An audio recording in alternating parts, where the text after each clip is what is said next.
When I say that you do not have to drive sharp bargains, I do not mean that you do not have to drive any bargains at all, or that you are above the necessity for having any dealings with your fellow men. I mean that you will not need to deal with them unfairly. You do not have to get something for nothing, but can give to every man more than you take from him. You cannot give every man more in cash market value than you take from him, but you can give him more in use value than the cash value of the thing you take from him. The paper, ink, and other material in this book may not be worth the money you pay for it, but if the ideas suggested in it bring you thousands of dollars, you have not been wronged by those who sold it to you. They have given you a great use value for a small cash value. Let us suppose that I own a picture by one of the greatest artists, which, in any civilized community, is worth thousands of dollars. I take it to Baffin Bay, and by salesmanship induce an Eskimo to give a bundle of furs worth $500 for it. I have really wronged him, for he has no use for the picture. It has no use value to him. It will not add to his life. But suppose I give him a gun, worth $50 for his furs. Then he has made a good bargain.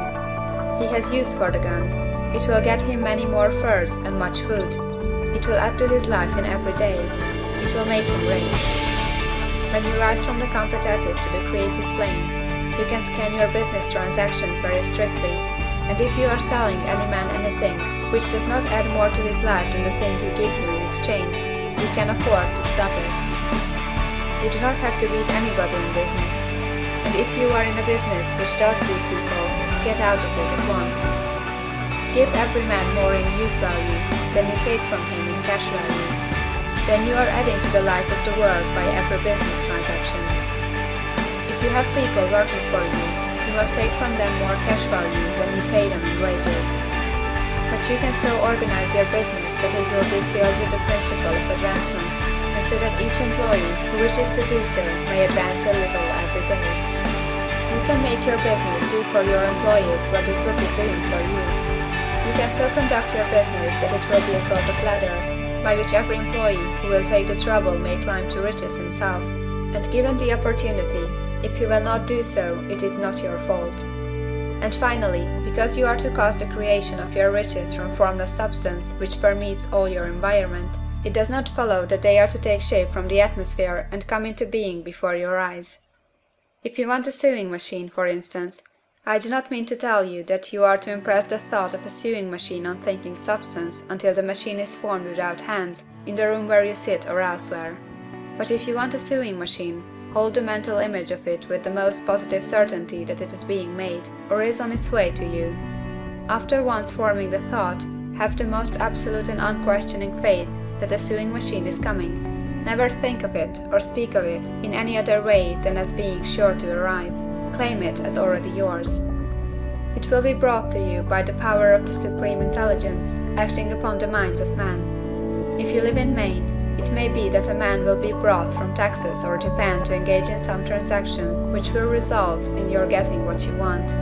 If so, the whole matter will be as much to that man's advantage as it is to yours. Do not forget for a moment that the thinking substance is through all, in all, communicating with all, and can influence all.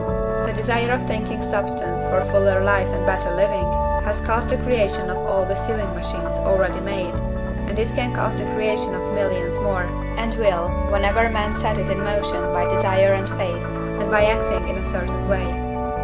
You can certainly have a sewing machine in your house, and it is just as certain that you can have any other thing or things which you want, and which you will use for the advancement of your own life and the lives of others. You need not hesitate about asking largely. It is your Father's pleasure to give you the kingdom, said Jesus. Original substance wants to live all that is possible in you, and wants you to have all that you can or will use for the living of the most abundant life. If you fix upon your consciousness the fact that the desire you feel for the possession of riches is one with the desire of omnipotence for more complete expression, your faith becomes invincible. Once I saw a little boy sitting at a piano and vainly trying to bring harmony out of the keys, and I saw that he was grieved and provoked by his inability to play real music. I asked him the cause of this vexation, and he answered, "I can feel the music in me, but I can't make my hands feel right." The music in him was the urge of original substance, containing all the possibilities of all life. All that there is of music was seeking expression through the child. God, the one substance, is trying to live and do and enjoy things through humanity. He is saying, I want hands to build wonderful structures, to play divine harmonies, to paint glorious pictures. I want feet to run my errands, eyes to see my beauties, tongues to tell mighty truths, and to sing marvelous songs, and so on. All that there is of possibility is seeking expression through man. God wants those who can play music to have pianos and every other instrument, and to have the means to cultivate their talents to the fullest extent. He wants those who can appreciate beauty to be able to surround themselves with beautiful things. He wants those who can discern the truth to have every opportunity to travel and observe. He wants those who can appreciate dress to be beautifully clothed, and those who can appreciate good food to be luxuriously fed. He wants all these things because it is himself that enjoys and appreciates them. It is God who wants to play and sing and enjoy beauty and proclaim truth and wear fine clothes and eat good foods. It is God that worketh in you to will and to do, said Paul. The desire you feel for riches is the infinite seeking to express himself in you, as he sought to find expression in the little boy at the piano. So you need not hesitate to ask largely. Your part is to focalize and express the desire to God. This is a difficult point with most people. They retain something of the old idea that poverty and self-sacrifice are pleasing to God. They look upon poverty as a part of the plan, a necessity of nature. They have the idea that God has finished his work and made all that he can make, and that the majority of men must stay poor, because there is not enough to go around. They hold so much to this erroneous thought, they feel ashamed to ask for wealth. They try not to want more than a very modest competence, just enough to make them fairly comfortable. I recall now a case of one student who was told that he must get in mind a clear picture of the things he desired, so that the creative thought of them might be impressed on formless substance. He was a very poor man, living in a rented house and having only what he earned from day to day, and he could not grasp the fact that all wealth was his.